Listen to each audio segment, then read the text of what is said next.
അങ്ങനെ കാത്തിരിപ്പിനൊടുവിൽ the fake എന്ന ചിത്രത്തിൻ്റെ ആദ്യ ഷോ കഴിഞ്ഞ് ചിത്രത്തിൻ്റെ ആദ്യ റെസ്പോൺസൊക്കെ പുറത്തുവന്നുകൊണ്ടിരിക്കുകയാണ്.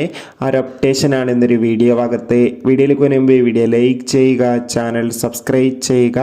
ഡിസംബർ മാസം OTT റിലീസ് ചെയ്ത ചിത്രങ്ങളും ജനുവരി മാസം അങ്ങോട്ട് OTT റിലീസ് ചെയ്യാൻ പോകുന്ന ചിത്രങ്ങളുടെ വീഡിയോ ചാനൽ ഭാഗം പരിശോധിച്ചാൽ നിങ്ങൾക്ക് കാണാം.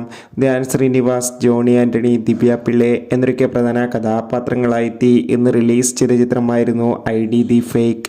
ഏവരുമേറെ ആകാംക്ഷയോടെയായിരുന്നു ചിത്രത്തിൻ്റെ റിലീസിനായി കാത്തിരുന്നിട്ടുണ്ടായിരുന്നത്. അങ്ങനെ കാത്തിരിപ്പിനൊടുവിൽ ഇപ്പോൾ ചിത്രത്തിൻ്റെ ആദ്യ ഷോ കേരളത്തിലെ വിവിധ തിയേറ്ററുകളിൽ അവസാനിക്കുമ്പോൾ ചിത്രത്തിന് മികച്ചൊരു പോസിറ്റീവ് റെസ്പോൺസാണ് പുറത്തുകൊണ്ടിരിക്കുന്നത്. ചിത്രം ഒരു ത്രില്ലർ ചിത്രമാണെന്നും ചിത്രത്തിൽ ധ്യാൻ ശ്രീനിവാസന്റെ മികച്ച അഭിനയം തന്നെ കാണാൻ വേണ്ടി സാധിക്കുന്നുണ്ടെന്ന് റിപ്പോർട്ടുകൾ സൂചിപ്പിക്കുകയാണ്. കാത്തിരിക്കാം കൂടുതൽ റെസ്പോൺസിനായി. ജനുവരി മാസം ധാരാളം ചിത്രങ്ങൾ OTT റിലീസ് ചെയ്യും. ചാനൽ ഭാഗം പരിശോധിച്ചാൽ